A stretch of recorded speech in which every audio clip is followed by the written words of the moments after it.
579வது படைப்பு. தலைப்பு: அறிவை பொறுமையாய் சிந்திக்க விடு.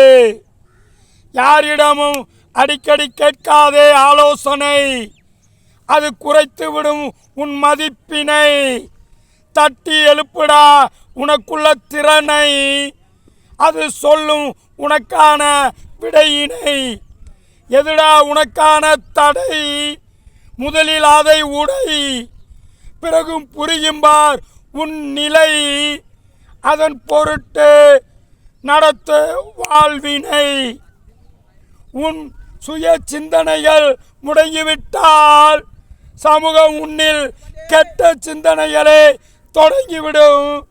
சுய சிந்தனை என்பது முக்கியம், அது என்றும் விழிப்பாய் இருப்பதும் அவசியம். சுய சிந்தனையும் தராசு போன்றது, அது சரியாய் நிர்வகிக்க வேண்டியது.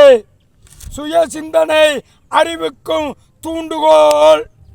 இனி உன் அறிவை சொல்லும் கேள். ஆலோசனை கேட்கக்கூடியது, ஆனால் மனம் அதிலே ஒன்றிவிடக்கூடாது.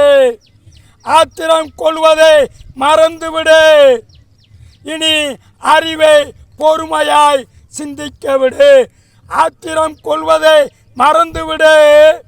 இனி அறிவை பொறுமையாய் சிந்திக்க விடு. இனி உன்னுடைய செயலே உன் வாழ்க்கை என்பதை நினைத்து செயல்படு. நன்றி, வணக்கம்.